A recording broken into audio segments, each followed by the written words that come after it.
Oke, ini yang akan kita lihat di chapter 20 ini. Ya. Pertama adalah bagaimana caranya ngitung pension liability. Kedua, bagaimana caranya ngitung pension expense. Kalau ini saldo normal di mana? Ini saldo normal di mana? Halo, liability, saldo normal? Kredit, kalau ini kan di debit. Mirip kayak chapter 19 kan? Ada income tax expense, kreditnya deferred tax. Kalau ada selisih itu yang kita cari. Hari ini juga bisa jadi ini dan ini nggak sama. Debit kreditnya nggak sama, itu yang mau kita cari. Dan sebenarnya, nanti Anda lihat ya kalau selesai ya, benar nggak statement saya? Ini simple. Ya, ini simple. Oke. Ini yang mau kita aplikasikan, define benefit, manfaat pasti. Karena PSAK atau IFRS atau IAS ya, standar akuntansi internasional, itu pakainya yang ini. Ya, define benefit obligation. Ada pendekatan lain yang namanya ini. Vested benefit obligation. Vested itu maksudnya gini. Hanya orang yang berhak yang bisa dapat manfaat pensiun. Hanya orang yang punya kepentingan atau yang berhak yang bisa dapat manfaat pensiun. Itu gimana cara ngitungnya kalau pakai vested benefit? Ya tetap sama aja ya, di titik future value, tadi yang sebelah kanannya tadi ada future value, itu di present value kan. Tapi yang di present value kan itu kalau pakai vested benefit, itu hanya orang-orang yang tadi, yang berhak. Mungkin hanya top management atau manajer ke top management. Itu dihitung masa depannya dia berapa yang harus dibayar di present value kan. Ya. Dan ketika hari ini, anggap aja hari ini saya jadi manajer. Kalau saya pensiun nanti uangnya manfaat pensiun saya berapa? Kan sudah ketemu I-nya, ketemu N-nya. Yang nggak ketahuan kan berapa duit saya sekarang, gaji saya sekarang. Nah, yang dipakai sebagai acuan untuk ngitung itu adalah current salaries, gaji saya saat ini. Jadi kalau hari ini ya Februari 2023 jadi manajer, dihitung nanti berapa manfaat pensiun saya kalau saya sudah berhenti bekerja, itu ditarik ke nilai sekarang based on gaji saya bulan ini. Gaji saya saat dihitung. Loh, kenapa harus ditekankan pakai current salaries atau non current? Saya nanya sekarang, ada nggak kemungkinan gaji itu naik? Ada. Berarti harusnya kan saya dapatnya itu sesuai dengan gaji saya terakhir dong. Jadi kalau rumus undang-undang ketenagakerjaan itu orang yang sudah berbakti di perusahaan lebih dari 20 tahun berhak atas pesangon, seingat saya dulu sebelum undang-undang cipta kerja, 32 kali gaji. 32 kali gaji. Gaji kapan? Gaji terakhir. Jadi umpama gaji terakhir saya anggap aja 50 juta kalikan 30. Itu yang harus dibayar ya oleh perusahaan.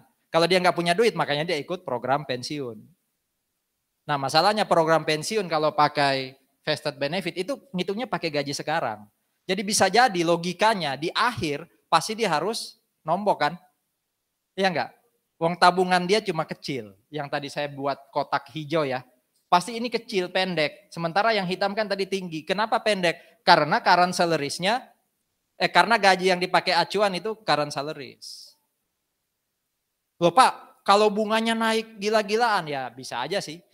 Atau manajer investasinya pinter naruh duit sehingga uangnya berkembang, ya itu bisa aja. Namanya kemungkinan bisa aja.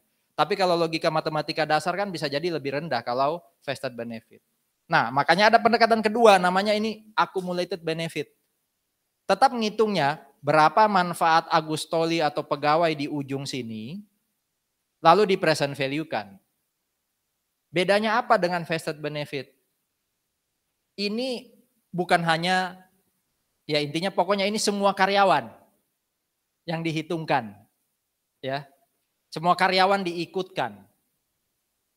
Jadi bedanya dengan vested benefit, ini vested toh. Kalau ini vested dan non vested nih, ada selisih non vested. Samanya apa? Pakai current salaries. Gaji saat ini. Tetap ada risiko nanti kotak hijau tadi itu lebih kecil dari kotak hitam yang harusnya jadi hak pegawai. Makanya muncul define benefit. Define benefit ini baik yang vested employees maupun non vested ikut. Plus ngitungnya pakai apa ini? Future salaries. Loh gimana cara cari tahu future salaries? Ya lihat aja trennya perusahaan. Perusahaan biasanya naikin gaji berapa persen. Itu di future value kan. Kan sudah belajar chapter 6 yang future value single sum. Kalau ini naik sekian persen, tiba dia pensiun nanti berapa ya? Nah itu yang jadi dasar ngitung kalau defined benefit. Harapannya dengan pakai vested dan non-vested plus future salaries, kotak hitam yang jadi hak pegawai tadi itu bisa dipenuhi melalui apa? Program pensiun. Ya, berarti sangat-sangat menggantungkan pada kondisi ekonomi makro. Makanya berdoalah buat bangsa ini saudara-saudara. Ya, karena naik turunnya ekonomi bangsa ini itu mempengaruhi masa depan kita loh, masa depan Anda loh. Tabungan papa mama Anda itu bisa jadi sangat tidak berharga kalau kemudian tingkat suku bunga turun, ada banyak kekacauan gitu ya. Itu gunanya Alkitab menyuruh kita untuk berdoa buat bangsa. Karena pasti ada kepentingan kita di situ. Oke, itu ya. Itu defined benefit obligation. Ada pertanyaan dulu?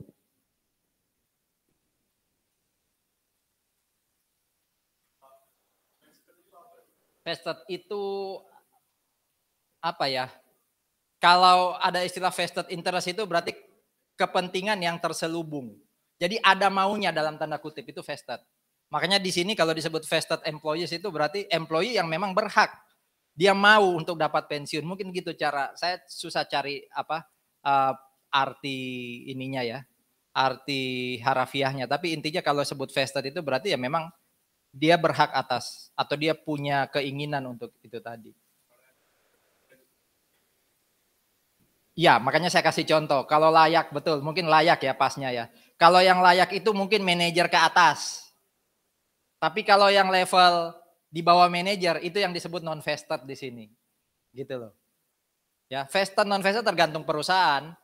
Bisa aja umpama, oh vested hanya yang marketing, kan bisa aja. Yang non-marketing nggak dapat. Atau yang produksi aja. Jadi ya vested ini lebih ke arah betul layak atau enggaknya. Yang lain, kamu tuh namanya siapa sih? Bill? Namamu siapa? Namamu siapa? Panjangmu siapa? Bill Fernando. Soalnya ada Billy juga kalau nggak salah ya. Saya takut salah orang. Takut salah orang yang saya bully gitu ya. Fernando ya, oke saya.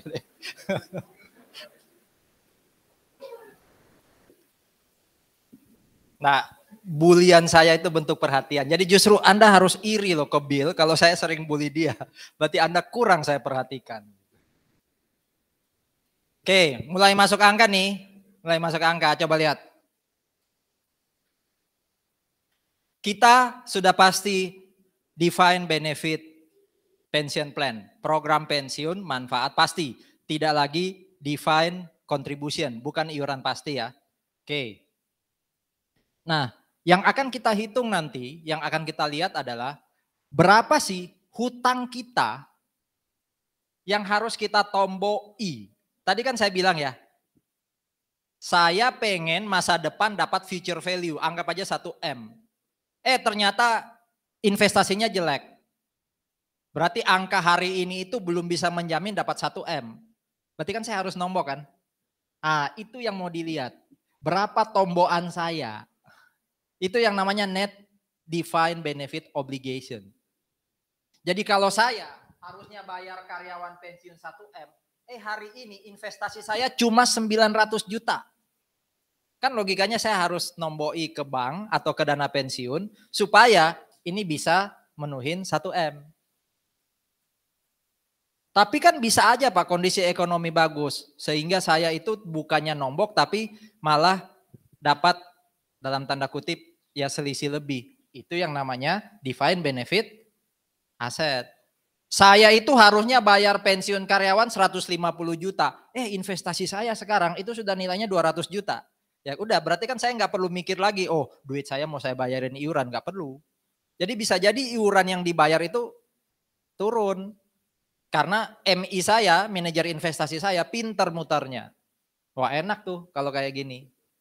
Tapi ini ya walaupun mungkin ya jarang terjadi. Karena kalau bisa ya selalu muncul ini ya pasti yang namanya dana pensiun laku tuh, dana pensiun tertentu yang bisa menghasilkan Defined benefit asset. Untuk orang-orang, anggap aja gini, ini ada 100 orang nih. Semua ikut dana pensiun yang sama. Anggap aja ikut punyanya bank kita kan salah satu bank BNI. Itu bisa jadi walaupun programnya sama, hasil saya dan Bill beda loh. Ya. Karena bisa jadi karena ada kesempatan kalau sudah saya lupa ya, di atas 10 tahun ikut, itu sama bank ditanya, Pak Agus, uang ini mau lebih di ini enggak? Mau lebih dibuat lebih berkembang enggak? Oh ya mau. Masukin saham ya, Pak. Kan tertarik saya tuh. Ya. Sementara Bill mungkin konservatif, enggak aku obligasi aja. Reksadana aja atau apa? Tabungan aja. Ternyata saham akhirnya jatuh. Ya bisa jadi kan hasilnya Bill lebih besar dari saya. Karena saya main di resiko. Cuma memang ada aturan ya. Bank tidak boleh langsung nawarin ke pegawai, harus lewat apa? Lewat pemberi kerja. Karena kalau bank bisa langsung ke pegawai ya pemberi kerja yang rugi harus nanggung terus kan. Nomboi terus nih. Gitu ya. Jadi yang mau kita hitung nanti itu yang merah ini nih. Entah itu obligation atau aset. Entah itu liability atau aset. Apapun itu ya, entah itu gain or loss, semua masuk di OCI. Apa itu OCI ya? Apa other comprehensive income itu ya? Dilaporkan di mana ini laporan keuangannya? Other comprehensive income masuk di laporan keuangan apa? Kita punya berapa laporan keuangan? Halo? Yang baru lulus AKM 1? Berapa laporan keuangan? Enggak lulus, oh ya udah nggak usah jawab ya. Karena benar pun nggak bisa ngeralat ya, saya nggak bisa ralat ya. Sorry. Ada berapa laporan keuangan? Jumlahnya aja. Ditebak deh. 3, si jauh. 5. Laporan keuangan itu ada 5. Apa aja? Neraca atau statement of financial position, income statement, laporan perubahan ekuitas, laporan arus kas. Yang kelima apa? Notes. Nah, pertanyaan saya dari 5 itu, OCI masuk di mana? Notes. Notes itu hanya keterangan loh. Angkanya pasti ada di yang 4, tapi diterangkan di yang kelima. Arus kas. Pilihannya 2, laba rugi atau perubahan ekuitas. Laba rugi. Karena Anda lihat kata-kata income ya. Nggak salah kalau Anda pakai acuan itu, tapi Anda lupa berarti penjelasan AKM 1. Mending nggak lulus ya. Saudara-saudara, equity itu nambahnya bisa 2 cara. Cara pertama adalah melalui operasional. Jadi kalau Anda pengusaha elektronik, equity Anda bisa naik dengan cara apa? Aktivitas di usaha elektronik Anda. Semua usaha elektronik Anda itu dilaporkan di income statement. Anggap aja positif, berarti net income bukan net loss. Itu membuat equity naik. Tapi equity bisa naik dengan cara kedua, tidak melalui aktivitas normal. Contoh, saya punya investasi, ya beli saham. Saham itu gila-gilaan naiknya Pak. Itu kan income, tapi dia nggak masuk income statement, dia masuk di yang kedua ini namanya OCI. Nah berarti kalau OCI ini nggak masuk di income statement, ya dia memang nggak dilaporkan di income statement, dia langsung masuk ke equity. Berarti laporan keuangan yang melaporkan itu adalah laporan perubahan modal atau laporan perubahan equity. Saya masih terima ya, tapi intinya sudah nggak ada tuh laporan perubahan modal, namanya laporan perubahan equity. Tapi itu sebenarnya nama-lamanya laporan perubahan modal. Jadi nggak masuk di income statement. Makanya income statement itu kalau mau dilaporkan lengkap, ada income statement hasil usaha dan income statement dalam tanda kutip yang bukan hasil usaha, namanya ini nih. Statement of comprehensive income. Jadi statement of comprehensive income itu gabungan antara income statement dan other comprehensive income. Makanya CI, masih ingat nggak rumus dulu? Comprehensive income sama dengan net income atau return earning plus OCI. Ya, jadi other comprehensive income itu income tapi nggak masuk income statement. Masuknya di equity langsung. Oke. Nah, ini yang tadi saya jelaskan. Hasil ya perubahan dalam future value. Sekali lagi angka ini ya. Ini adalah angka future value di, harusnya saya nggak saya hapus tadi ya. Angka future value di pojok paling kanan yang garis tadi ya. Kalau terjadi perubahan dalam hitungan future value, itu masuk di other comprehensive income. Tapi kalau normal, tidak ada perubahan hitungan future value, semuanya masuk di net income. Tapi baik net income atau OCI, dua-duanya akan menambah apa tadi? Dua-duanya akan menambah apa? Equity. Ini masuk income statement, ini langsung masuk ke equity. Ya. Nah, yang masuk ke net income itu ada service cost, ada interest. Ya, ada bunga. Komponen pertama, ada namanya service cost. Service cost itu kalau dibaca definisinya ada di buku, pasti agak sulit dipahami. Tapi intinya service cost itu adalah orang itu sudah kasih service ke saya loh, karyawan sudah kasih service ke saya, mereka bekerja, ya saya harus keluarkan cost untuk mereka. Bisa gaji, bisa bonus, bisa macam-macam, itu service cost. Ya. Current service cost, gampangannya ya, gampangannya bisa jadi saya terlalu menyederhanakan, tapi supaya Anda paham, ya berapa pembayaran saya kepada pegawai saya saat ini. Ya, itu current service cost. Kalau dia berhasil saya kasih bonus, kalau dia tiap bulan kerja saya kasih gaji, ya, saya kasih uang cuti, itu current service cost. Ada lagi yang namanya past service cost. Past service cost ya namanya past ya, masa lalu. Itu bisa muncul kalau kondisinya gini. Hari ini kita semua belum ikut program pensiun. Anggap aja saya manajemennya Anda karyawan ya. Saya kemudian berpikir, aduh, kalau besok si A ini pensiun, kan saya harus keluar uang banyak. Saya mau ikut program pensiun ah. Makanya saya hitung ya, minta tolong aktuaris tadi, berapa yang harus saya setor tiap bulan. Ya. Nah, dasar ngitungnya kalau hari ini itu saya lihat gaji dia. Gaji dia hari ini berapa sih?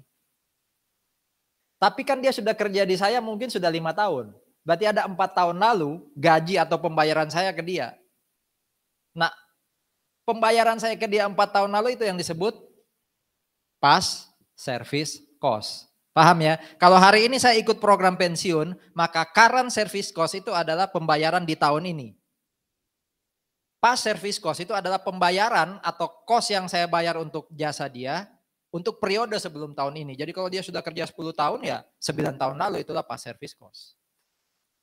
Itu definisi, tapi di dalam hitungan nggak terlalu ngaruh kok. Ya. Saya hanya kasih tahu definisinya ya. Nanti kita itu hanya ngitung tok. Ya. Oke. Masuk dalam comprehensive income mempengaruhi net income. Ya, berarti masuk di income statement sebenarnya.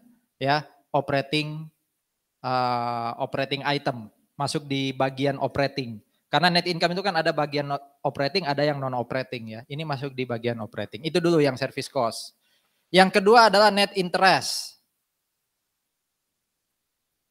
Saya supaya bisa bayar hak Anda, itu kan sebenarnya nggak perlu ikut program pensiun. Kan tadi nggak wajib ya jawabannya ya. Caranya gimana? Ya saya invest aja di tempat lain, ya enggak? Beli saham banyak, beli obligasi banyak, beli tanah banyak, beli emas banyak. Supaya nanti harapannya karyawan saya pensiun, saya jual aja itu. Itu kan bisa aja. Ya. Nah berarti kalau Anda jadi bank atau jadi dana pensiun, Anda kan mau promosi ke saya, Pak Agus, kalau Bapak tanamkan uang di tempat kami, itu jauh lebih aman bahkan lebih menarik dibandingkan Bapak invest di saham, obligasi dan semacamnya. Berarti saya tanya, berapa interest yang kamu tawarin? Iya kan? Itu kan apa? Masuk akal lah ya di bisnis kan. Kamu janji ke saya ya berapa interestmu? Nah, interest yang ditawarkan atau interest yang diberikan oleh dana pensiun itu kan nanti akan dihitung. Itu yang disebut discount rate. Jadi interest itu bisa jadi salah satu angka discount rate kita. I yang di hitungan present value tadi. Ya.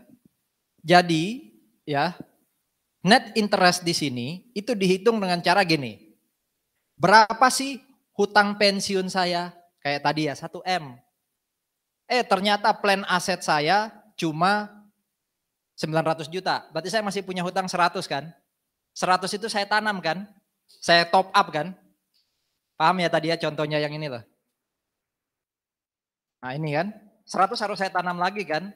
Nah, kalau itu selisihnya dikalikan interest, ya, itu yang namanya interest expense.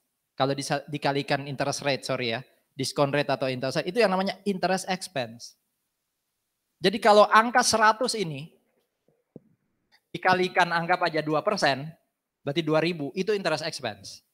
Berarti kalau kondisi saya ternyata hasil investasi saya lebih kecil daripada kewajiban saya, sudah pasti muncul interest expense.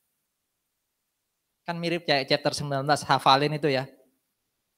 Income tax expense sama dengan pre-tax financial income kali tax rate. Iya kan? Mirip kan ini? Ingat-ingat itu ya. Kalau kondisi saya, investasi saya, plan aset ini bukan aset tetap ya. Plan, bukan pakai T loh ya. Plan aset ini maksudnya ya, uang yang saya masukkan ke bank, itu sama bank diputer. Bisa pakai beli saham, bisa beli tanah, dan macam-macam. Itu namanya plan aset. Aset program pensiun. Aset saya cuma 900, kewajiban saya 1 M, berarti kan masih harus ada yang saya top up. Nah itu berarti kalau saya kalikan tingkat suku bunga, itu akan muncul namanya interest expense. Tapi kalau yang terjadi yang kanan, ya, kalau yang terjadi yang kanan, itu kan berarti bank yang dalam tanda kutip utang ke saya, ya enggak? Uang saya banyak loh di dia. Nah kalau dikalikan dengan interest rate, berarti bukan expense buat saya, tapi apa? Interest revenue. Jadi langkah pertama pasti Anda harus ngitung ini. Berapa sih defined benefit obligation? Itu dihitung dulu. Nanti ada caranya. Terus hitung kedua, berapa sih plan asetnya? Dibandingkan. Kalau ternyata defined benefit lebih gede, itu namanya net defined benefit obligation.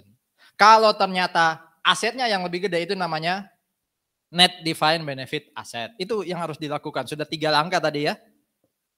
Baru keempat, kalikan dengan apa? Kalikan dengan interest rate.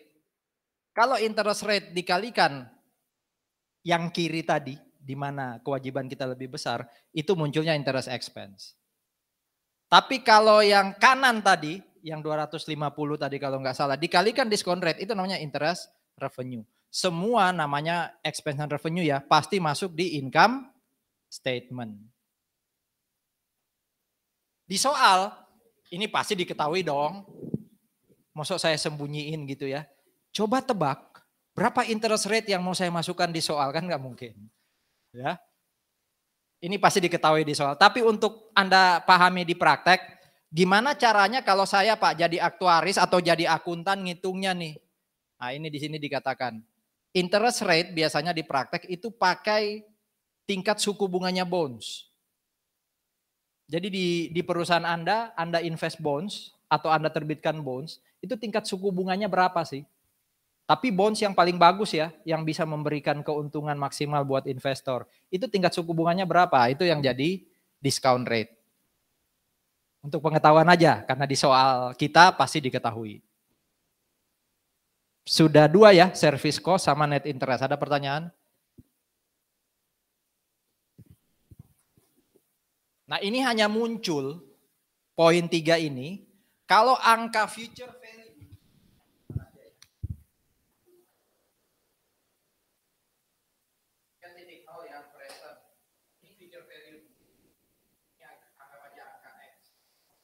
kalau tidak ada kenaikan gaji, ya logikanya angka future value tetap. Tapi kalau gaji naik, katanya tadi kan pakai future salaries kan. Ini future value bisa berubah, bahkan juga bisa turun sih.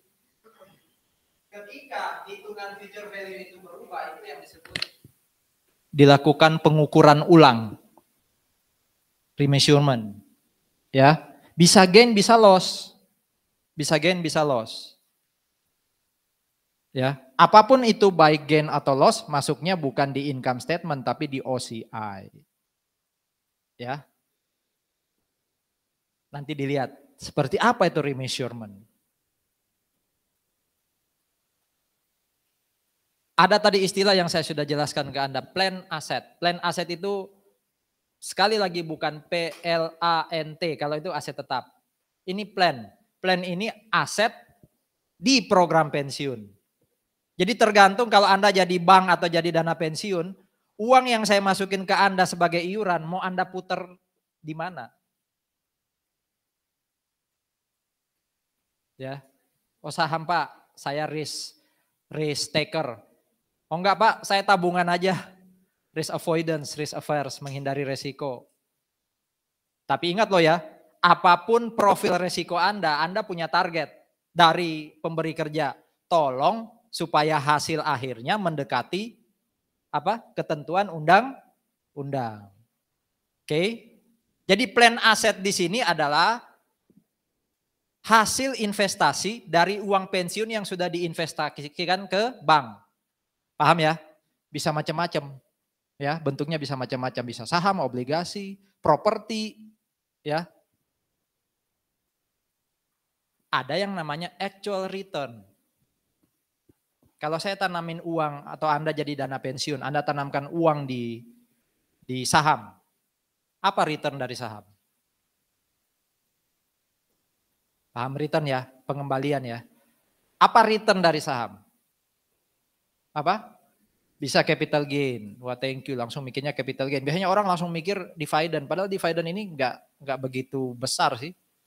Ya, dividen kedua, capital gain harus pertama. Karena kan ini kalau saya invest sekarang, harapannya kan angka masa depan lebih tinggi, saya lepas ada capital gain kan. Nah itu harapan saya. Itu yang disebut apa? Return. Kalau tanah, itu kayaknya yang pasti beri return besar ya, kalau tanah ya. Cuma kan kurang cair ya, kurang cepat untuk bisa dapat. Kalau obligasi apa returnnya? Return yang paling besar ya pasti interest ya. Ya kan, kita invest di obligasi dapat interest. Itu return ya, paham ya? Jadi saya belikan uang yang ditanam oleh dana pensiun itu sama mereka ditanamin beli apa sih? Nah dari apa tadi dapat apa tambahannya, itu return. Saya yakin udah lulus manajemen keuangan, paham lah definisi return. Nah coba belum lulus juga. Kamu lulus apa sih? Atau kamu sit in? Oke, lihat ya. Ingat-ingat kalimat ini, Anda bisa highlight. Di PPT juga Anda bisa kasih tanda khusus. Coba lihat ya. Setiap perusahaan, saya sebut perusahaan ini pemberi kerja ya. Setiap pemberi kerja bayar iuran ke dana pensiun, kan yang harus bayar iuran ke dana pensiun pemberi kerja ya, karyawan itu hanya nabung. Setiap pemberi kerja bayar iuran ke dana pensiun, apa akibatnya ke plan aset? Ya pasti naik dong. Kita belum ngomong returnnya, tapi jumlah aset yang akan diputar oleh dana pensiun atau bank pasti lebih besar kan? Ingat itu ya, setiap kali ada pembayaran cash dari perusahaan ke dana pensiun, itu membuat plan aset naik. Oh ya, minggu lalu saya juga tegaskan, ada 3 pihak ya, perusahaan, dana pensiun atau bank, dan karyawan. Kita mau lihat akuntansinya siapa? Perusahaan. Kita nggak lihat akuntansinya karyawan atau dana pensiun. Ya.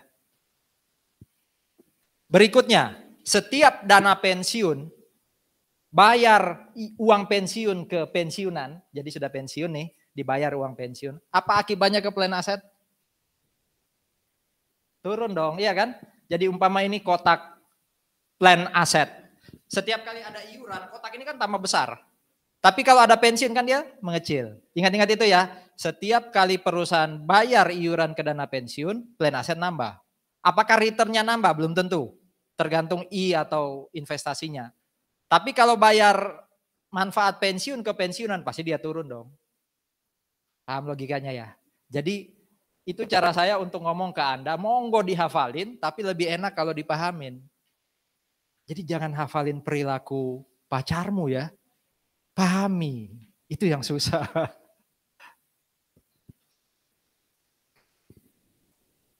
Mulai masuk nih. Mulai masuk hitung-hitungan nih. Di sini kita diajarin dulu gimana ngitung yang namanya actual return. PT ini punya pension plan aset. Ingat, pension plan aset itu berarti uang yang dia tanam di bank.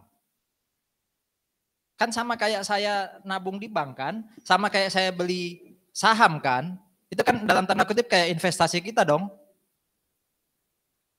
Laporan dari bank, ternyata aset dia itu sudah 4,2. 4,2 itu bisa prinsipal atau pokok plus apa? Plus apa? Halo?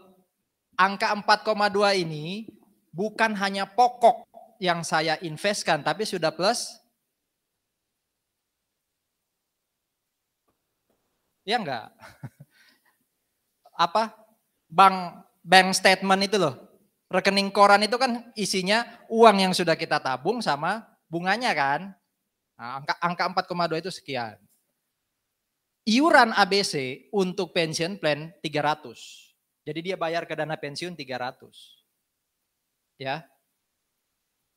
Ternyata dana pensiun sudah bayar kepada pensiunan 250. Ya.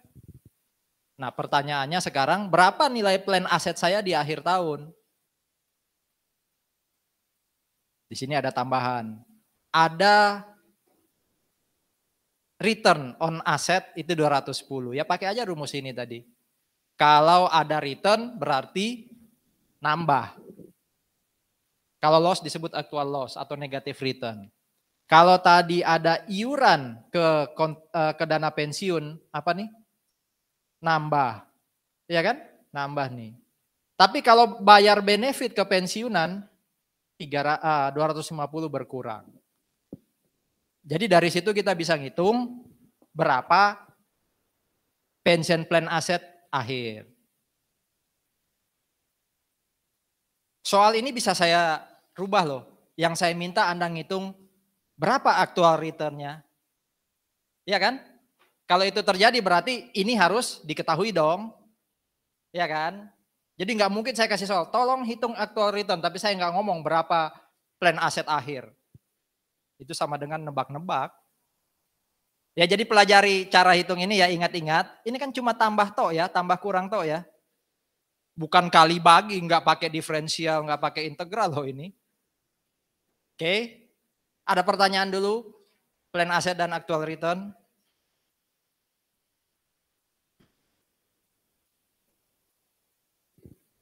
Nah ini nih, ya, ini cara ngitung actual return, coba lihat.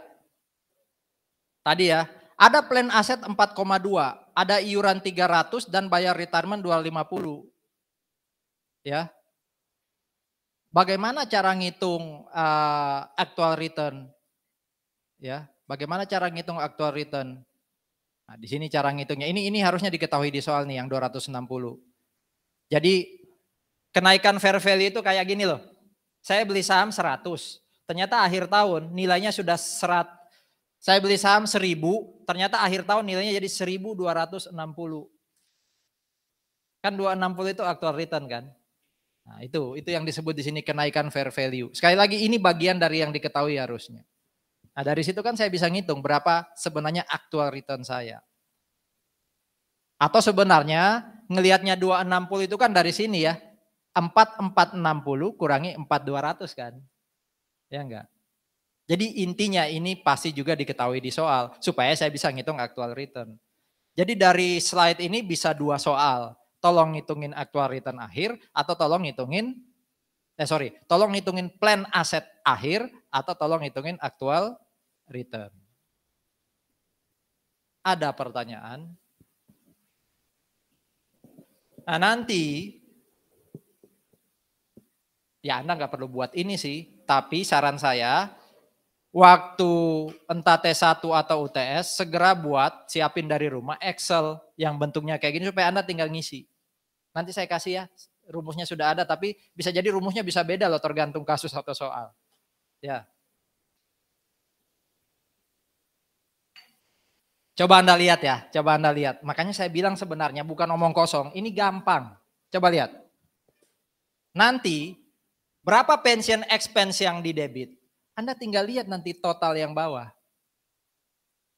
Selama asumsinya Anda ngisinya benar baris-baris ini. Jadi Anda ngisi pension expense di debit, itu tinggal lihat total paling bawah.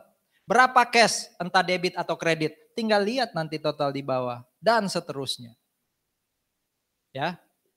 Nah, ada dua isian di sini.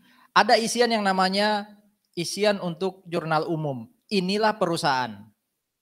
Sampai kotak keempat ini ya, kolom keempat. Inilah perusahaan. Yang mau kita lakukan kan dari sisi perusahaan. Sementara memo yang kanan itu sebenarnya dalam tanda kutip mirrornya bank. Kita kan nggak tahu pencatatan dia. Tapi paling tidak kita tahu berapa angka defined benefit, berapa angka plan asset. Jadi ini sebenarnya catatannya bank, ini nggak masuk jurnal kita, ini masuk jurnal bank. Tapi kita kan nggak urus-urus itu. Yang kita urus itu yang ini nih, general journal entries. Terus buat apa ini ditampilkan? Untuk compare, untuk control. Kalau angka ini anggap aja X, di sini bukan X, ini salah. Jadi kita asumsi yang kanan benar ya. Jadi kalau ini 1M netnya, di sini netnya masih 990, hitung ulang. Ada yang salah nih di hitungan saya. Oke? Begitu cara kontrolnya nanti. Ada pertanyaan dulu? Belum ya? Karena masih bayangan depan. Nah ini kasus pertama untuk diisikan nanti ke sini. Tanggal 1 Januari 2019, PT ini punya informasi seperti di bawah. 1. Aset yang ditanam di bank atau di dana pensiun, di awal tahun itu nilainya 100 ribu. Defined benefit obligation, kewajiban dia untuk bayar ke karyawan, besok kalau karyawan pensiun 100, berarti masih aman ya dalam tanda kutip ya. Asetnya 100, defined benefitnya 100. Ya. Selama tahun ini ada service cost 9.000. Ya bisa macam-macam bentuknya. Pokoknya ini adalah tadi pembayaran saya untuk karyawan. Enak ya, nggak perlu ngafal apa itu service cost, kan sudah dikasih angkanya. Tinggal diisi di Excelnya. Diskon rate-nya 10%. Ada iuran pemberi kerja 8.000. Ingat, setiap kali ada iuran, apa akibatnya terhadap plan aset? Bertambah. Iya kan? Ternyata juga ada manfaat yang dibayar oleh program pensiun atau dana pensiun ke karyawan yang pensiun. Berarti plan aset akan berkurang. Nah, kita lihat sekarang bagaimana pindahin angka-angka ini ke kertas kerja. Service cost. Service cost. Setiap kali ada service cost, maka pension expense bertambah. Makanya taruh 9.000 itu di sisi pension expense. Itu dulu. Sorry, sebelum lompat ke situ. Ini kan tadi ada 100.000 ya. 100.000 ini masukin dulu di atas nih. Di tempatnya memo record. Define benefit 100, lalu plan asset 100, masukkan di sini. Hati-hati, ini kebetulan sama loh ya. Kalau beda nanti angkanya ya bisa beda isiannya. Kenapa ada lambang negatif? Ini sebenarnya lebih menggambarkan sisi kredit. Itu ya. Jadi jangan salah ya. Negatif di sini melambangkan sisi kredit. Berarti kalau ini bertambah, harusnya bawahnya juga dinegatifkan. Kalau ini berkurang, ya bawahnya positif. Gitu ya. Sepakat ya cara ngitungnya ya. Isikan dulu informasi yang atas ini. Plan aset, ini. Define benefit, isikan di sini. Udah itu dulu. Oke. Kemudian tadi ada service cost 9.000. Service cost di sisi general journal itu menambah expense atau pension expense. Tandanya positif itu di debit. Berarti kalau di sini ada, saya langsung lompat ke sini. Di sini ada negatif di kolom pension expense, itu sebenarnya di sisi kreditnya. Jadi expense-nya justru berkurang. Itu yang maksudnya ya. Nah, isian di sisi kiri dan kanan itu harus balance dalam tanda kutip. Ya. Balance itu maksudnya di kiri diisi, di kanan ya diisi. Balance yang kita pahami dari PA itu kan debit kredit. Ini kan bukan masalah debit kredit. Ini jurnal kita, ini jurnal siapa tadi? Bank atau dana pensiun. Jadi di kiri kita diisi, di kanan juga diisi. Kalau di kiri kita lambangnya positif atau di debit, yang kanan lambangnya dia di kredit. Demikian sebaliknya. Pension expense buat kita menambah, service cost buat kita menambah pension expense. Untuk dana pensiun, ya, untuk dana pensiun, logikanya sekarang gini, kalau karyawan bekerja, dia punya jasa ke kita, dia punya servis ke kita, kewajiban kita bayar ke dia tambah besar atau tambah kecil? Tambah besar. Makanya obligation kita bertambah kan? Tanda kurung itu sekali lagi berarti menambah angka 100.000. Karena 100.000 itu dikredit, makanya dalam kurung. Berarti kalau dalam kurung itu bertambah ya dikurung juga kan? Paham maksudnya ya? Nggak usah dihafalin. Hafal awal-awal tapi oh iya kalau dia kerja buat saya di defined benefit nambah dong obligation saya ke dia. Di sisi lain expense saya nambah dong. Service cost, ada pertanyaan?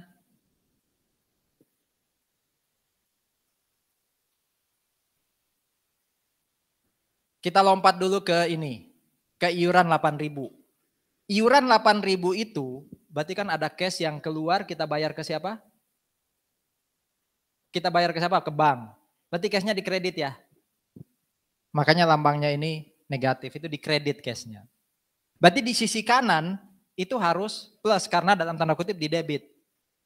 Tadi ingat nggak kalau bayar iuran, apa akibatnya ke manfaat pensiun atau ke program pensiun kita? Kalau perusahaan bayar iuran ke dana pensiun, ke bank, apa akibatnya? Nambah apa? Plan aset. Jangan sampai nambah defined benefit. Ya, nambah plan aset. Ini kan, ini di kredit cash-nya, tapi plan aset kita nambah. Benefit tadi hafalan kita. Kalau pembayaran benefit, apa akibatnya tadi ke program pensiun? Apa yang berkurang? Plan aset atau defined benefit? Plan aset. Berkurang kan? Ya enggak? 7.000. Sekarang saya nanya, kalau dana pensiun bayar ke karyawan kita yang sudah pensiun, ngaruh enggak ke kita? Realnya ada cash yang kita keluarkan enggak? Oh ya? Yang bayar bank loh. Makanya coba bayangkan transaksinya. Ada karyawan nih sudah pensiun. Dia kan urusannya dengan bank. Yang bayar ke dia siapa? Bank. Kita ngasih apa? Kan enggak ada. Berarti informasi ini itu sama sekali tidak masuk di kotak general jurnal. Betul ya? Yang Anda hafal yang kita ingat tadi kan setiap kali ada pembayaran manfaat pensiun, maka plan aset harus berkurang. Tapi di kotak kita nggak ada. Yo, berarti harus dibalancekan dong. Kotak dia juga yang harus dibalancekan. Berarti defined benefit, coba di logika. Kalau karyawan sudah pensiun kita bayar. Kewajiban ke dia, kewajiban si bank ke dia bertambah atau berkurang? Hutang bank ke dia, itu kan sudah dibayar tadi. Bertambah atau berkurang? Berkurang. Berarti tanda positif di sini ini menandakan obligation-nya berkurang. Paham ya?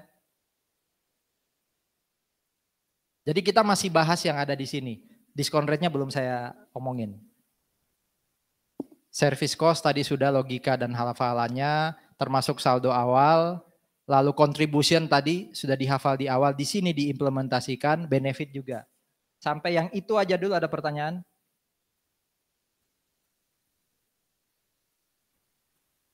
Kalau sudah masuk Excel kan enak nih, sum, di summarize ya. Langsung otomatis bawahnya ngikut. Oke, sekarang ada discount rate 10%.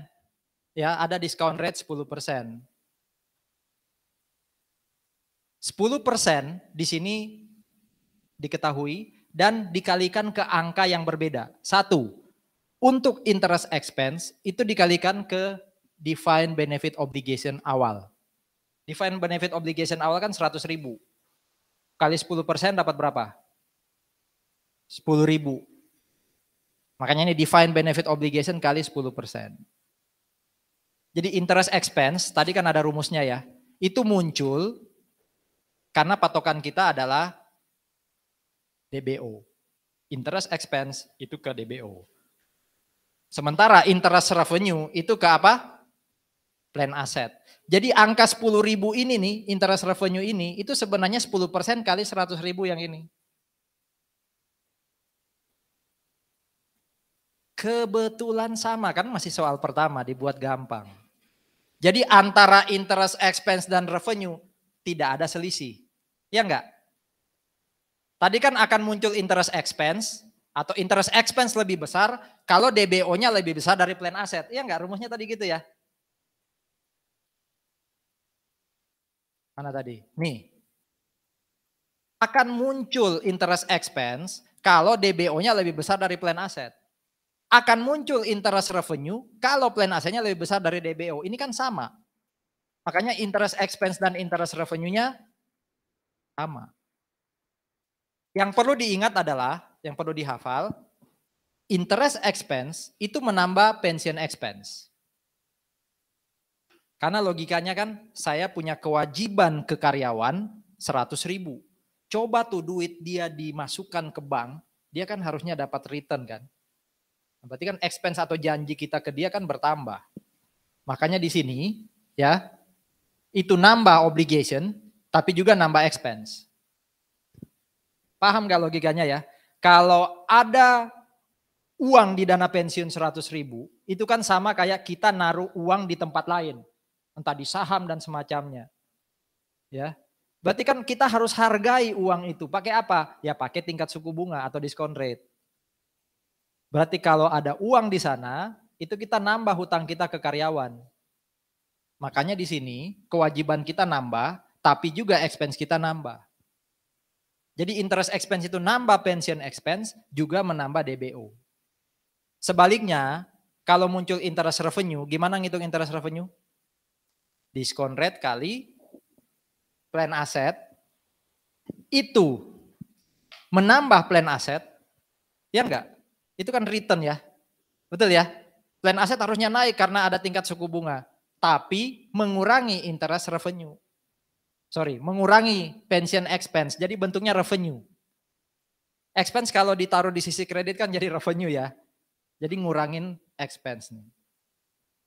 Itu yang terkait dengan tingkat suku bunga yang 10%. Gampangannya sekali lagi, kalau ada informasi diskon rate 10%, kalikan DBO. Itu namanya apa? Interest expense. Apa akibatnya interest expense ke kotak-kotak kita? Nambah pension expense, nambah defined benefit obligation. Kedua, diskon rate kalikan plan asset. Itu namanya apa? Interest revenue. Interest revenue itu berarti lawannya pension expense, berarti ini berkurang nih. Di sisi lain, aset kita jadi naik. Kan logikanya kalau kita taruh aset itu, dia berkembang 10%, nambah dong. Di sisi kanan, plan asetnya naik. Udah, itu hafalannya. Pengertiannya tadi sudah coba saya sampaikan, semoga dipahami. Nanti didengarin lagi recordingnya. Ada pertanyaan dulu?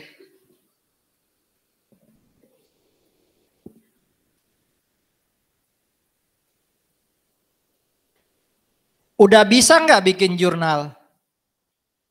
Oke, sebelum bikin jurnal, tolong dicek, ini udah benar nggak? Walaupun balance belum tentu benar, tapi paling tidak sudah balance nggak? Caranya adalah gini, lihat dulu sisi kanan, makanya saya bilang yang kanan ini mirrornya dana pensiun termasuk kontrol juga ya. Lebih besar obligation atau plan asset? Halo, lebih besar obligation atau plan asset? Oke, berapa selisihnya? Liability kan? Kayak yang ini ya.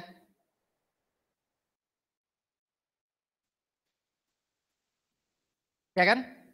Lebih besar obligation daripada plan asset. Berarti kita punya hutang tambahan. Jadi ada net liability sebesar 1.000. Nah, coba total ini semua. Ini di summarize, 19 kurang 10, 9.000. Cash, 8.000 di kredit. Kalau ada pension expense di debit, udah gampang buat jurnalnya ya. Pension expense di debit berapa? 9.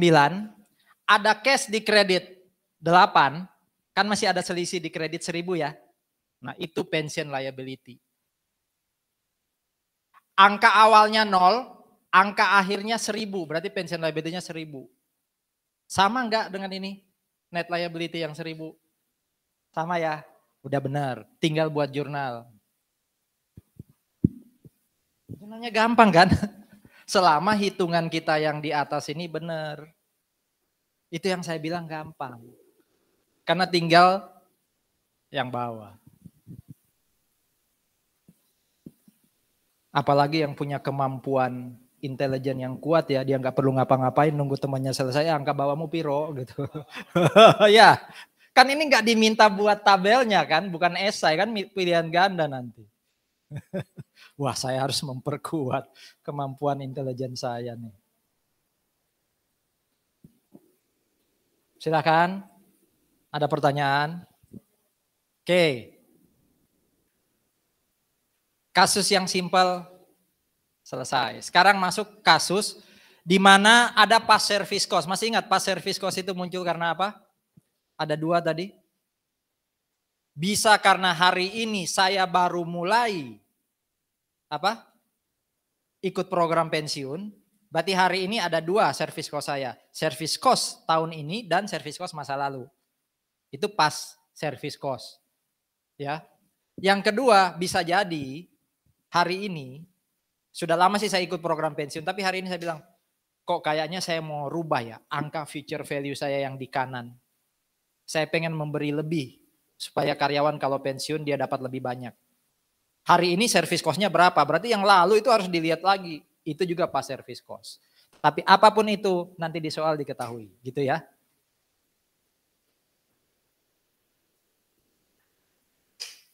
Berubahnya angka future value.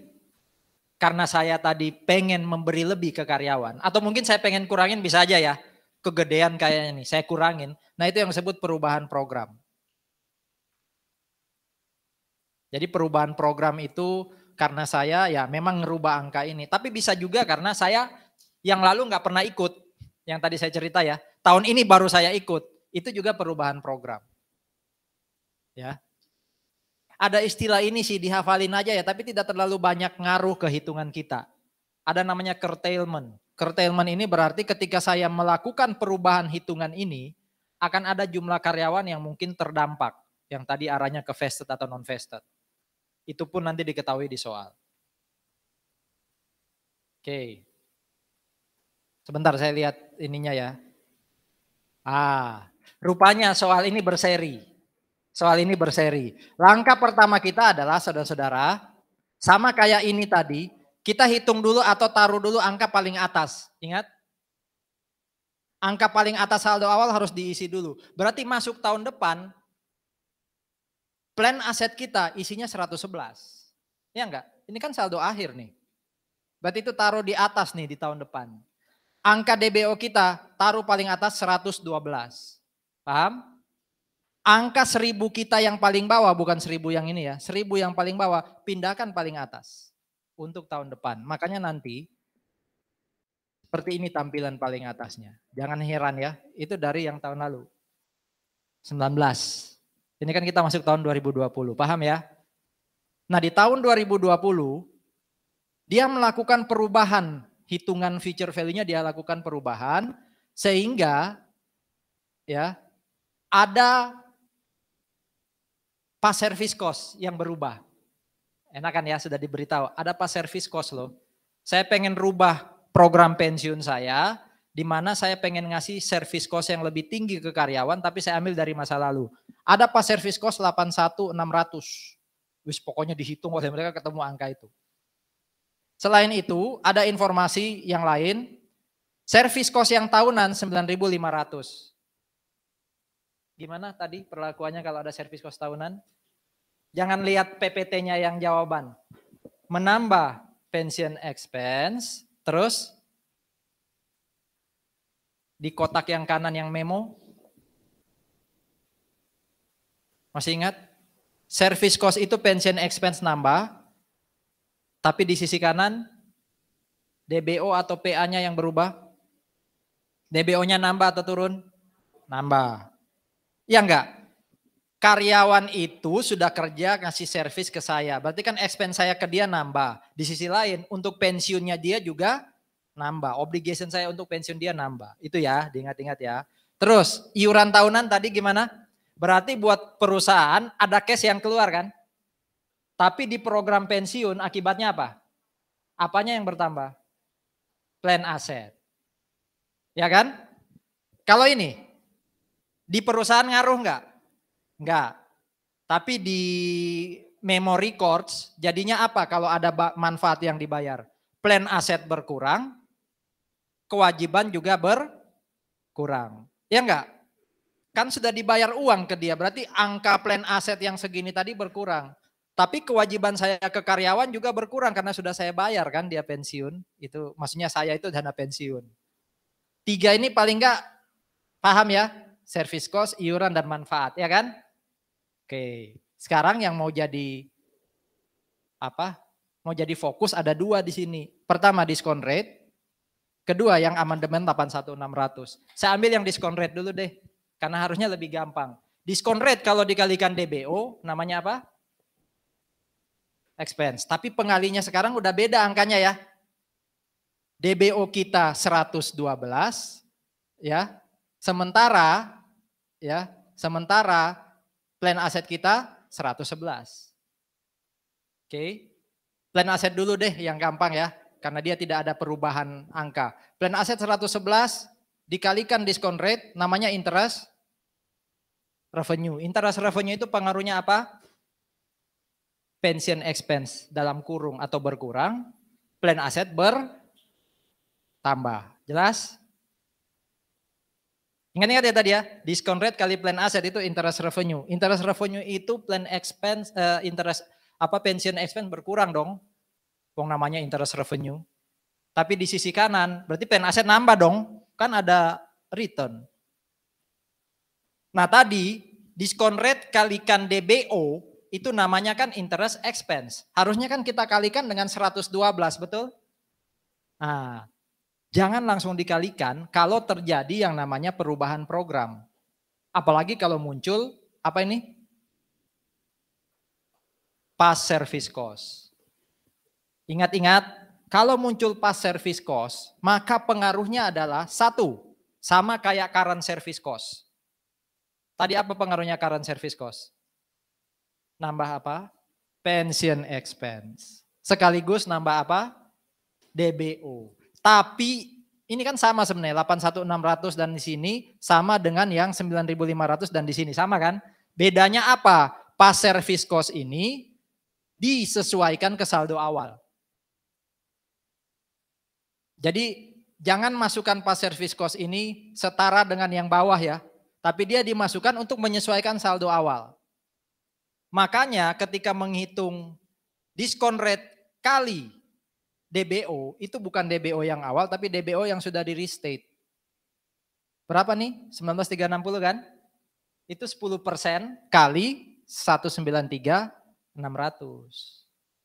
Kalau interest expense tadi ngaruhnya apa?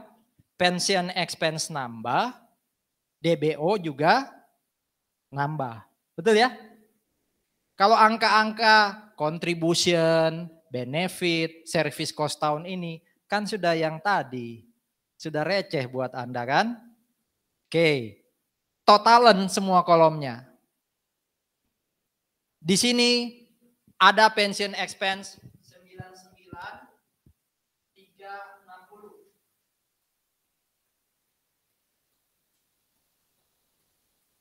Di sini ada cash 20.000. Berarti karena sisi kredit yang berkurang, yang masih kurang supaya balance 79.360 ini pasti apa? Pension, liability. Kalau selisihnya di debit pension. Kalau di sisi kredit selisihnya pension liability. Kalau di sini pension aset. Hati-hati ya. Yang kita masukkan di jurnal ini jangan dijadikan paling bawah.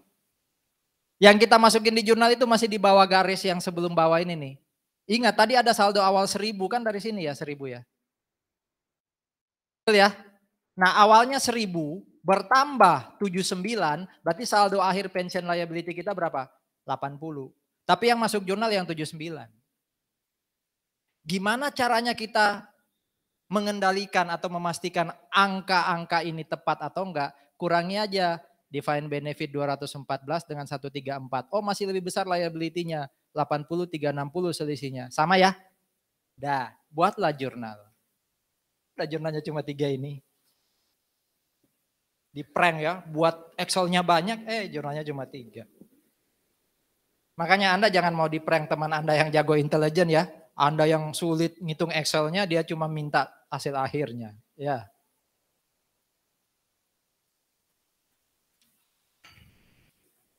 Kita nggak usah break ya karena hampir selesai kok. Nggak mau tah? Siapa tahu mau main basket lagi. Menang nggak? Menang wah. Jangan sampai kalah. Udah izin kalah. Harus juara ya. Saya lupa, coba cek di depan kita itu kan ada trofi-trofi. Pernah kita dapat tuh trofi bom beberapa kali. Nggak tahu diambil lagi apa tetap di situ. Ya. Bola kita dulu jago banget. Basket. Ya 2 itu sih yang saya ingat selalu menang. Saya nggak tahu cabang apa, tapi kita juara. Tahun berapa itu saya lupa, 2000. Ya masih 2000 awal lah. Setelah itu saya nggak pernah ngikutin bom lagi, jadi nggak tahu siapa juaranya. Oke, lanjut ya. Oke, ada pertanyaan ini. Cukup lihat yang bawah untuk dibuatin jurnal. Hati-hati ya, jangan lihat yang 80 ya. Yang dibuatin jurnal itu yang ini nih.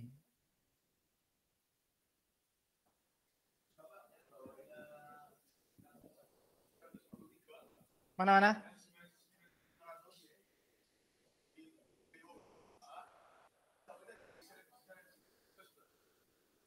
Yang 193 ini? 9.500? Iya, service cost 9.500 itu kan nambah pension expense, nambah DBO. Betul kan? Terus angka 19.360 itu sebenarnya 10% dari ini. Diskon rate kali DBO itu namanya interest expense. Interest expense itu diingat-ingat, nambah pension expense juga menambah DBO.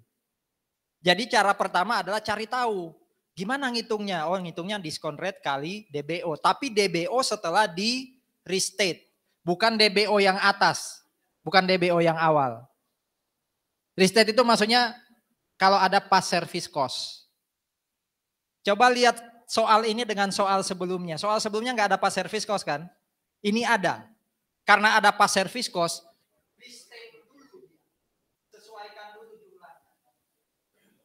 ya, sesuaikan dulu jumlahnya.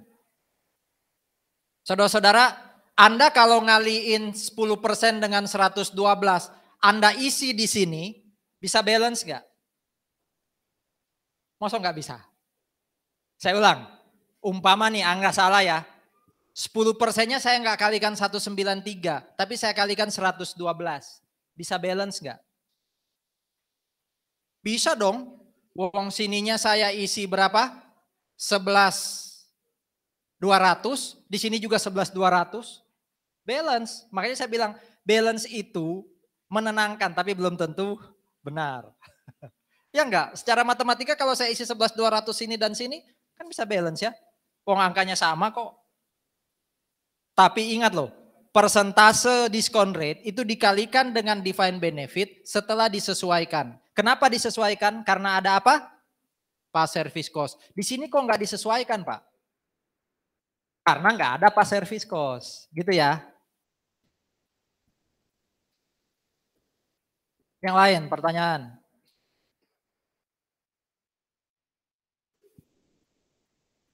Kalau enggak kita masuk ke soal ketiga yang lanjutan sih. Jadi nanti Angka-angka yang bawah ini pindahin ke atas ya. Di Excel ketiga. Itu tahun 2021 berarti. Ya, nih soal kita kan tahun mana tadi? Nah ini 2021 ya soal berikutnya. Oke, saudara-saudara. Tadi sudah diberikan kasus yang normal. Normal itu hanya ada service cost, ada benefit yang dibayar, dan juga return. Return yang plan asset dan interest expense. Kebetulan DBO dan plan asetnya sama. Kasus kedua ada pas service cost. Anda juga bisa dibilang sudah paham lah. Belum ahli karena belum latihan. Ya. Nah sekarang kasus ketiga. Kasus ketiga ini muncul namanya ini. FV-nya saya ganti.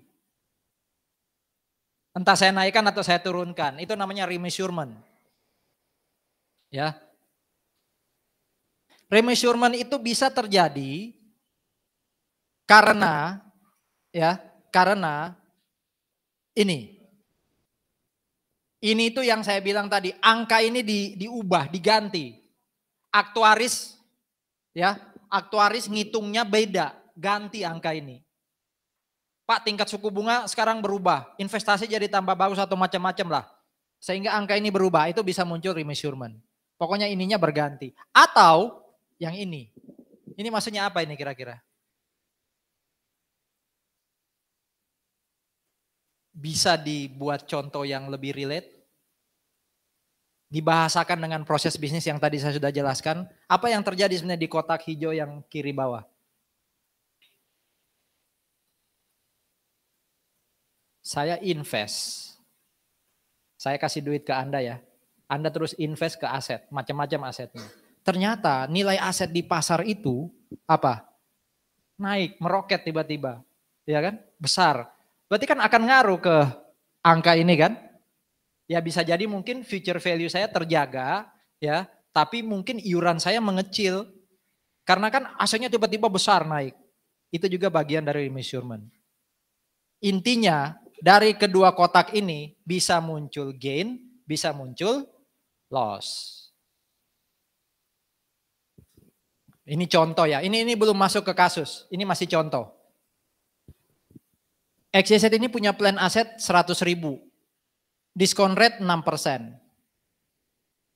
Ya, diskon rate-nya 6%. Berarti kan saya berharap dari 100.000 ini saya bisa dapat 6.000, iya enggak? Di pasar itu tingkat suku bunganya 6% loh. Berarti kalau saya punya aset yang saya invest di dana pensiun 100.000, saya bisa dapat 6.000 dong.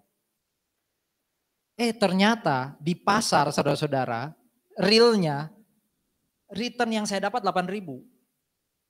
Mungkin enggak? Mungkin aja. Jadi sebelum lebih jauh ke sini, saya mau sampaikan ke Anda. Sebenarnya angka interest revenue ini kan dihitung dari plan aset kan? Ini expected atau real? Expected atau aktual?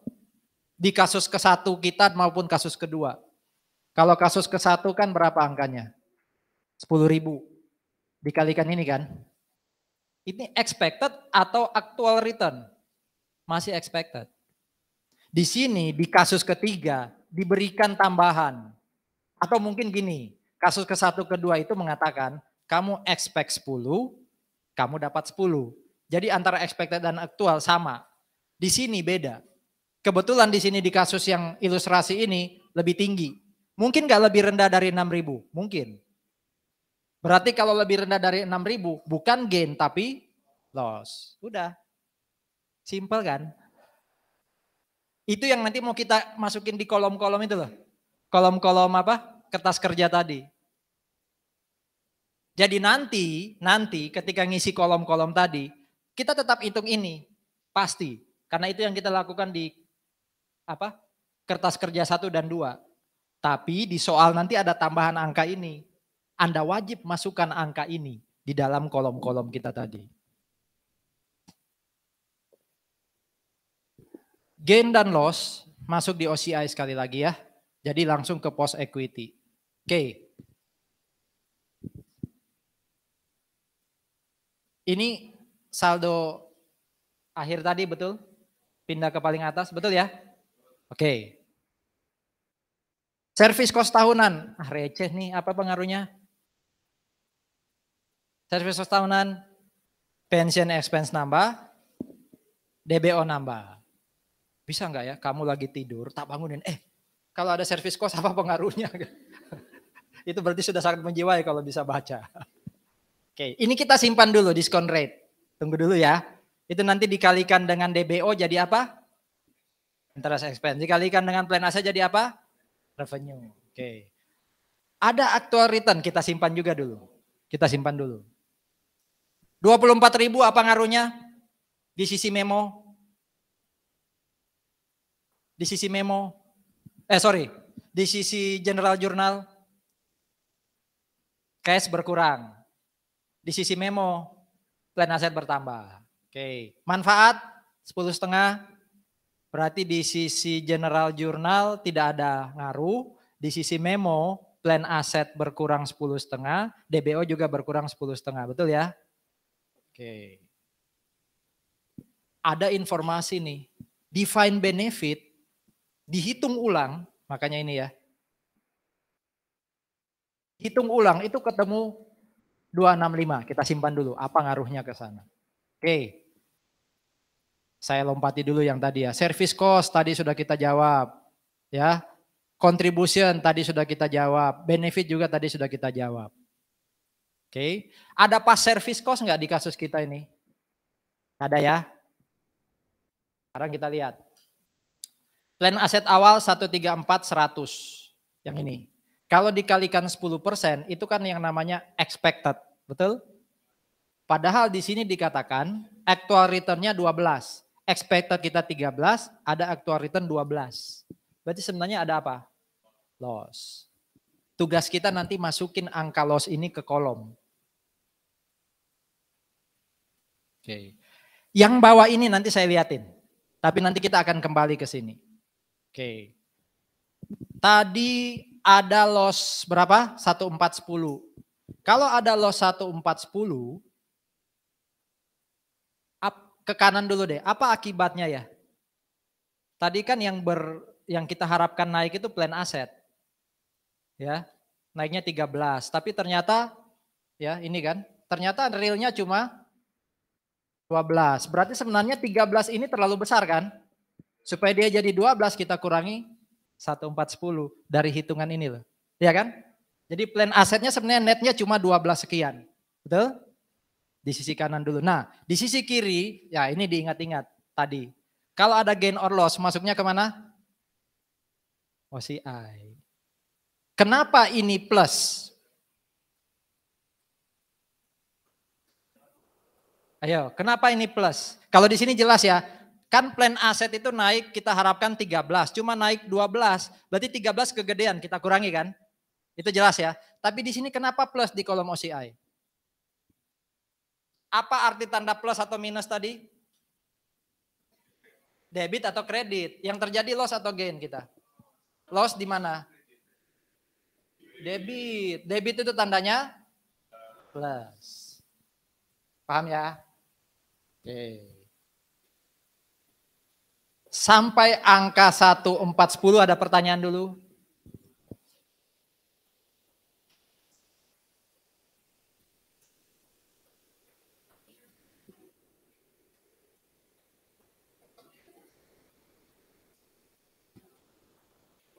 Sampai angka ini aja dulu. Baris accept loss. Pokoknya kalau terjadi loss itu kan di debit. Berarti di sisi general journal tandanya plus. Kalau terjadi gain berarti ini nanti dalam kurung. Gitu ya. Kalau terjadi loss di sisi kanan itu kan berarti plan aset berkurang kan? Minuskan dia. Tapi kalau terjadi gain berarti plan aset nambah, berarti pluskan dia. Paham? Pahamin aja dulu. Pahamin aja dulu. Oke, sekarang saya minta tolong. Kalau nggak ada angka 26 ini, atau gini aja deh, berapa summarize-nya ini sih? Mulai dari 214 sampai 10.500 itu ketemu angka berapa? Jadi 214 tambah 13 tambah 21 kurangi 10,5.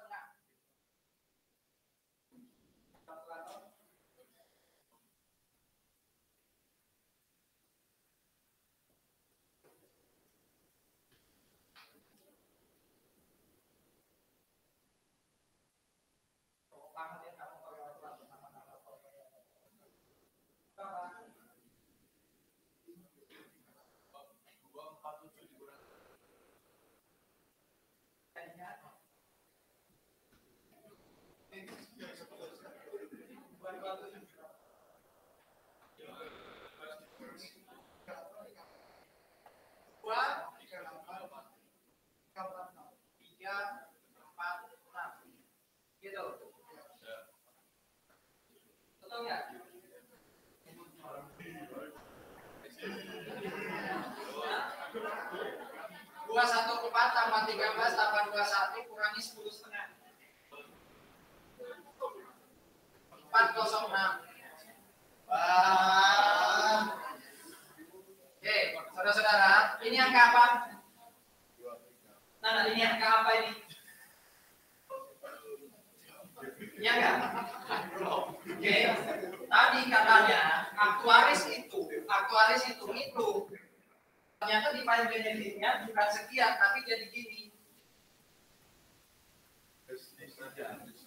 Oke, saya tanya sekarang.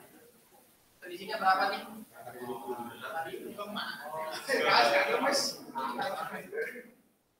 Ya, 26 594. Saya tanya, logikanya ini menambah atau mengurangi? Menambah atau mengurangi di bawah? Menambah. Berarti lambangnya di kolom DBO harusnya negatif, karena kan DBO itu ada di kredit dalam tanda kutip kan. Jadi hutang saya itu harusnya cuma 238 karyawan kalau dia pensiun. Dihitung pulang dengan teknik macam-macam. Jadi 265, tapi kewajiban saya bertambah. Berarti DBO saya nambah. Gain or loss itu? Kalau hutang saya nambah? Loss. Berarti kalau dia masuk OCI plus atau negatif? Sama kayak atas tadi kan? Ya enggak? Nah itu hitungannya yang ini nih. Adalah jadi harusnya cuma 238. Saya prank Anda ya. Ada di sini 238. Jadi 265, berarti naiknya kan 26594. Itu loss. Anda nggak nyimak sih slide saya ya kan? Jadi tahu gitu tuh nggak tak hitung tadi Pak. Oke, sudah ya. Sekarang totalan atas ke bawah ini gampang karena di soal sudah ada tadi 265 ya. Dikurangi dengan ini yang di total 159. Oh, masih lebih besar DBO 105.400. Oke. Nah, sekarang kita buat jurnal kita. Pension expense 21036. Ya. Lalu ada cash 24.000. Ya kan? Lalu ada loss-nya berapa tuh? 28. Masih ada selisih berapa di sini? 25. Ini apa? Halo, pokoknya kalau ada selisih di kredit apa? Kalau awalnya 80 bertambah 25 ini jadi 105 ya? Sama nggak? Sudah menenangkan. Harusnya benar. Harusnya benar udah. Sudah? Jurnalnya kan tinggal lihat kolom-kolom bawah ya.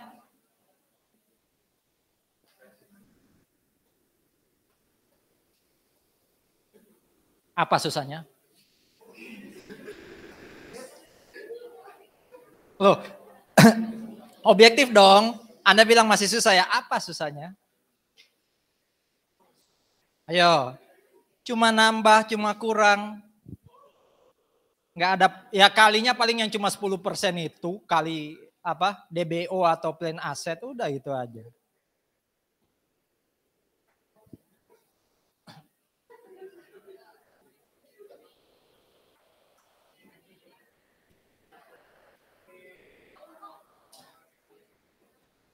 Silakan loh.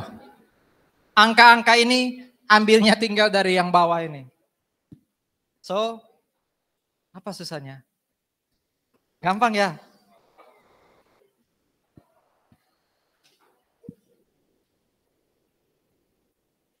Memang lebih enak tambah kurang ya.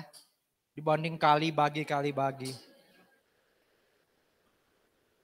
Saudara-saudara, itu sebenarnya ya efek negatif matematika.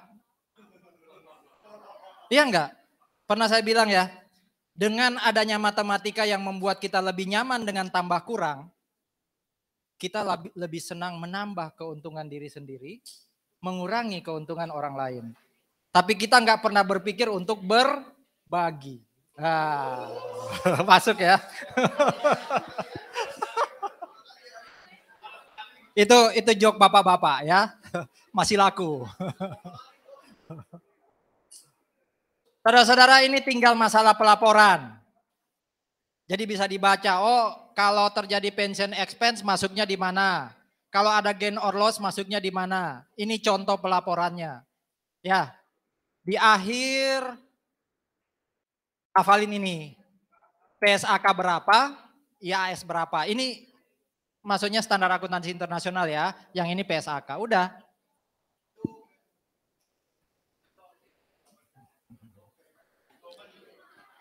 Anak akuntansi, halo, anak akuntansi itu punya dua kompetensi besar.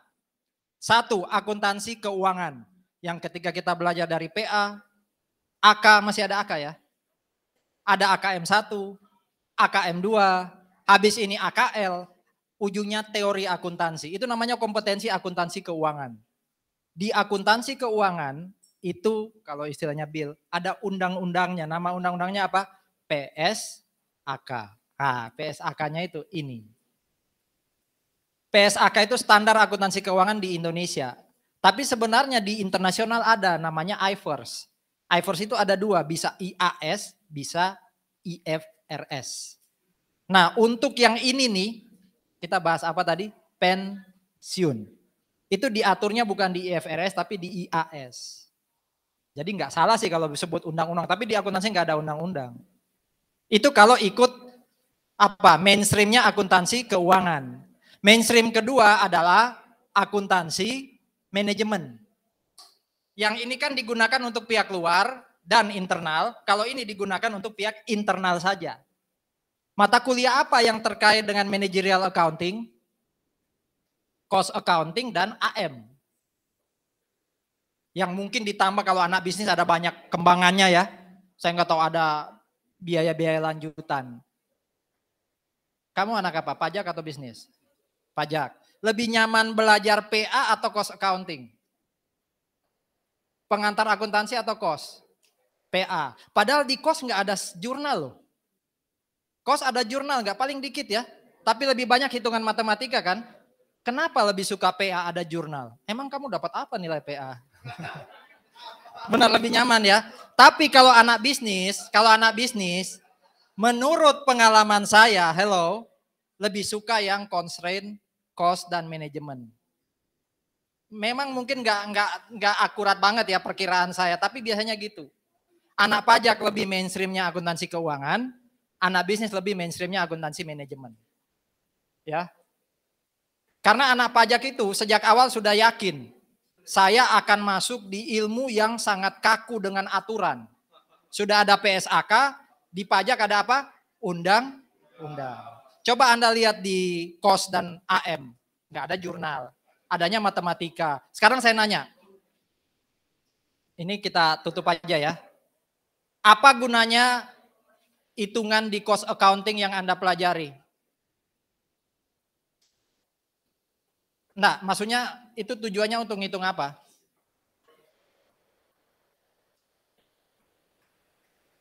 Biaya. Untuk nanti ujung-ujungnya